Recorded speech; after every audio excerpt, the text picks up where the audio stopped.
Di era globalisasi seperti saat ini, persaingan ekonomi menjadi tantangan tak terhindarkan bagi negara-negara di seluruh dunia. Baik negara maju maupun berkembang, semua harus terus berupaya meningkatkan performa ekonominya di tengah kompetisi yang semakin sengit. Jepang sebagai sebuah negara dengan perekonomian maju pun tidak luput dari tekanan persaingan global. Meskipun mengalami pemulihan setelah krisis bubble ekonomi, pertumbuhan ekonomi Jepang terbilang cukup lambat. Lalu gempa bumi dan bencana nuklir Fukushima pada tahun 2011 semakin memperburuk kondisi ekonomi negara ini. Dalam menghadapi tantangan ini, pemerintah Jepang di bawah kepemimpinan Shinzo Abe memutuskan untuk mengambil langkah berani. Mereka mengimplementasikan kebijakan yang dikenal sebagai Womenomics. A society where all women who can challenge their dreams at any time or place, we will continue to introduce policies for women by 2020. Womenomics, sebuah konsep yang pertama kali diinisiasi oleh Kathy Matsui dari Goldman Sachs, menyatakan bahwa Jepang dapat meningkatkan produk domestik bruto mereka hingga 15% dengan memanfaatkan tenaga kerja perempuan. Kebijakan ini bertujuan untuk meningkatkan partisipasi perempuan dalam dunia kerja, mengatasi kesenjangan gender, dan mengatasi masalah ketenagakerjaan yang semakin memburuk. Jepang dihadapkan pada tantangan internal dan eksternal, aging population, krisis ketenagakerjaan, dan kesenjangan gender menjadi fokus utama. Partisipasi perempuan dalam dunia kerja Jepang masih rendah, terutama dalam posisi manajerial. Sistem tenaga kerja yang kurang kondusif bagi perempuan menjadi hambatan utama. Di samping itu, Jepang juga menghadapi tekanan dari luar negeri terkait isu gender atau yang dikenal sebagai gender gaiyatsu. Sorotan internasional semakin meningkat terkait partisipasi perempuan di bidang ekonomi dan politik. Laporan-laporan dari lembaga seperti World Economic Forum dan International Monetary Fund menunjukkan bahwa Jepang masih tertinggal dalam hal kesetaraan gender. Dalam menghadapi semua tantangan ini, pemerintah Jepang memperkenalkan kebijakan Womenomics. Tujuannya adalah meningkatkan partisipasi perempuan dalam ketenagakerjaan, mendukung work-life balance, dan mengurangi kesenjangan gender.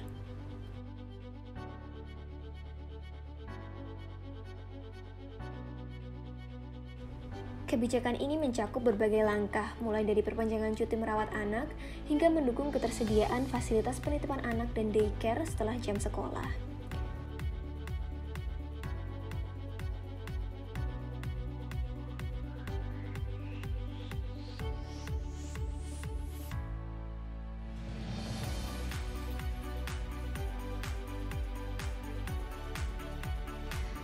Pertama, mari kita lihat perkembangan Womenomics sejak diperkenalkan. Sejak pemerintahan Abe, proporsi perempuan dalam dunia kerja meningkat secara signifikan.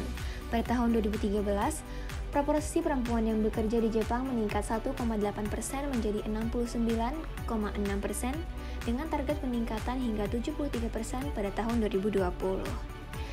Namun, meskipun ada peningkatan dalam partisipasi tenaga kerja perempuan, masih ada tantangan yang harus dihadapi. Terdapat fenomena bipolarisasi di kalangan perempuan yang bekerja di Jepang. Mayoritas perempuan bekerja sebagai pekerja non-reguler dengan kondisi kerja yang tidak menjamin kemandirian finansial.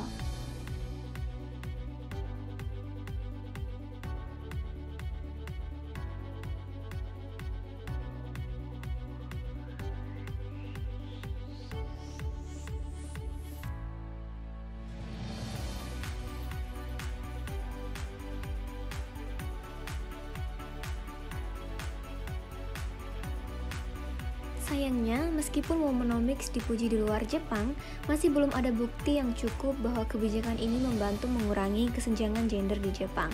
Banyak dari perempuan yang bekerja di sektor pekerjaan yang penting untuk mereka seperti pendidikan dan perawatan anak dan lansia masih menghadapi kondisi kerja yang rendah dan gaji yang tidak sebanding. Namun demikian, pemerintah Jepang terus berupaya untuk meningkatkan partisipasi perempuan dalam dunia kerja. Mereka mengimplementasikan berbagai kebijakan dan insentif termasuk ekspansi fasilitas penitipan anak dan program dukungan bagi ibu yang ingin kembali bekerja. Dengan demikian, walaupun masih ada tantangan yang harus dihadapi, Jepang terus berusaha keras untuk menciptakan lingkungan di mana perempuan harus dapat bersinar dalam dunia kerja dan ekonomi.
Dengan implementasi Womenomics, pemerintah Jepang berharap dapat menciptakan lingkungan kerja yang lebih inklusif dan berkelanjutan.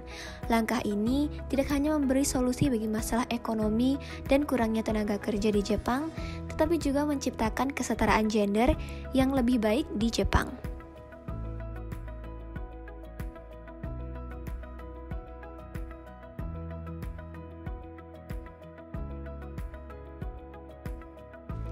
Dengan demikian, Womenomics diharapkan bukan hanya sekedar kebijakan dari pemerintah, tetapi juga merupakan langkah menuju masa depan yang lebih baik bagi Jepang.